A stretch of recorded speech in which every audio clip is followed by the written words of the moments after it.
Hey everyone, greetings, peace, and blessings. Hello, lovely strangers. It's Ashley, and welcome again to my strange life. So yeah, I had a good day today, but something crazy happened, and you wouldn't believe it. So I went to my Bible class, or for lack of a better phrase, church, and we had a fifth Sunday. And afterwards, I was hungry, so I wanted to get me something to eat. Now, I've never really, I don't think I've ever shared this, but I live close to the Detroit area. So, but when I went to get something to eat, I was downtown. I used to live in downtown Detroit a few years back prior to the pandemic. So I went downtown, got me something to eat. And so I decided to ride this, but there's a streetcar in downtown Detroit known as the Q line. So I decided to ride the Q line. And I noticed at the bus stop, I noticed there was this guy. He appeared to be homeless and he looked like he was smoking what they call a black and mild. So I didn't think much of it. So, like, we both got on the Q line streetcar and it proceeds to take off. So, like, a couple of stops down, further down, the homeless man who got on the queue line lit he sat up there and he lit his cigarette or black and mild on the queue line. Now, mind you, there's supposed to be no smoking.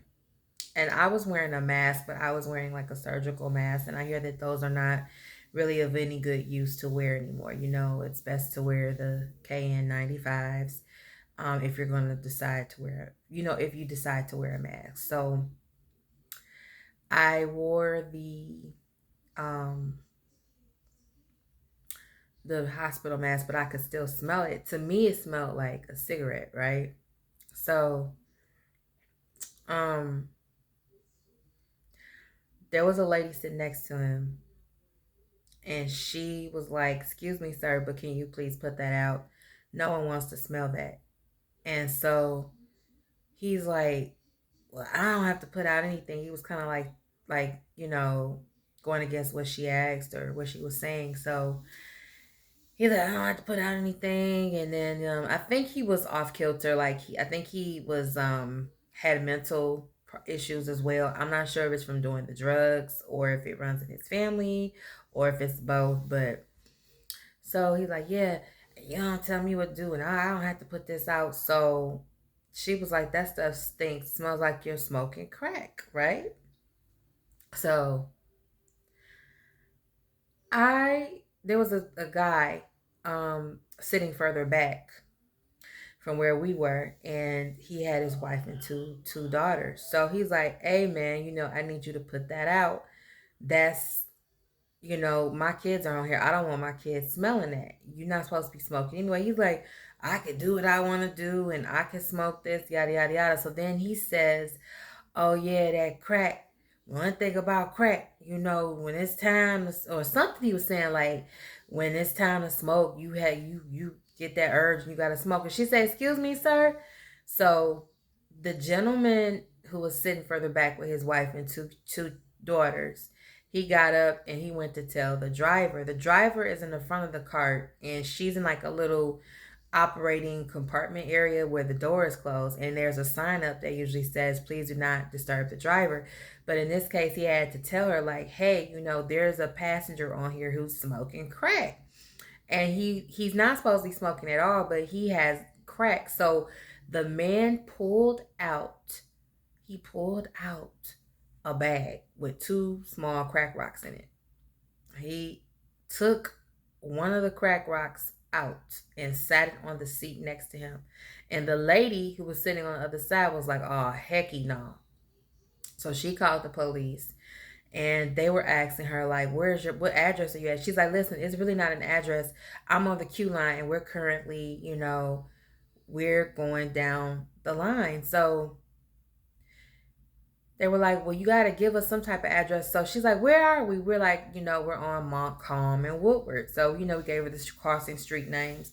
So she's like, yeah, we on Montcalm and Woodward. Please come because this man is smoking crack.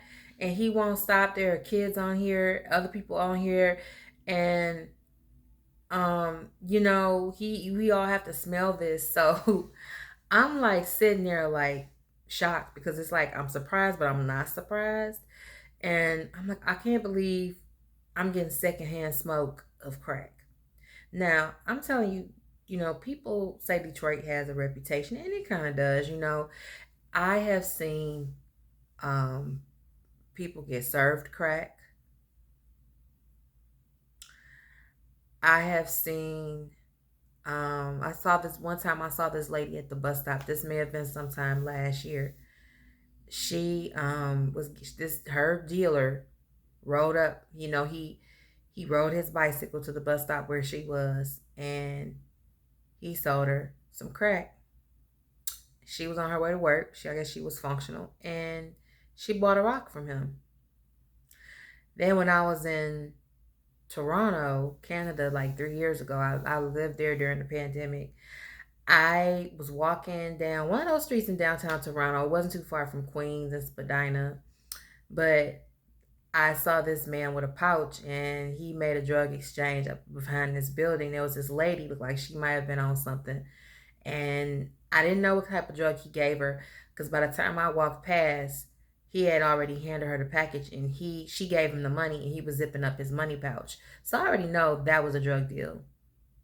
So, anyways, like I have seen some stuff, but I have never in my life seen anyone like just straight up smoke crack in front of me, and I'm inhaling it. Like, oh my gosh.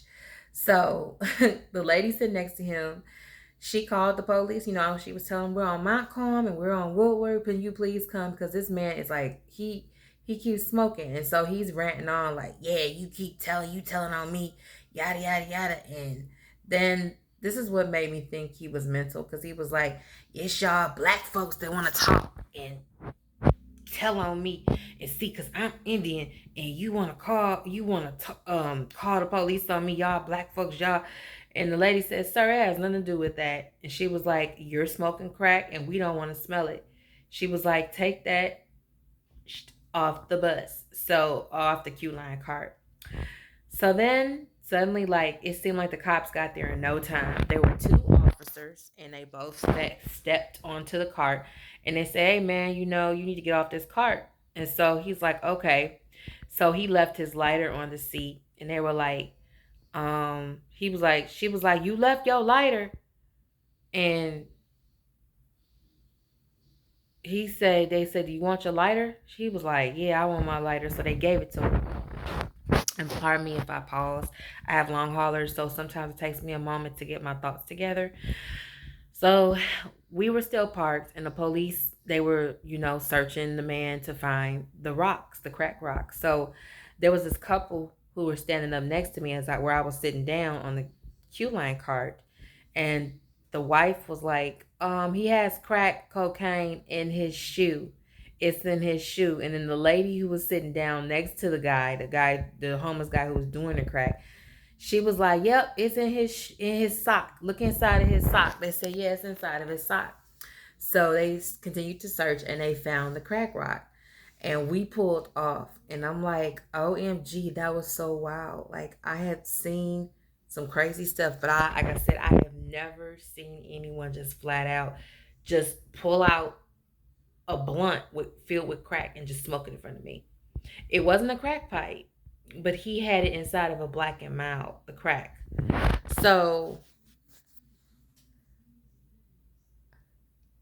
I was just like, I just, I was like, oh my gosh. I'm like, I'm glad they got him, but that was just wild. Like, I have saw so many things, but that right there. But like I said, they say Detroit has a reputation. It's known to be rough in some part. Well, we were downtown, but gee whiz, like I just couldn't believe it. Like, I'm like, oh my. But yeah, so all right, well, I hope you all enjoyed that story time, my viewers and listeners.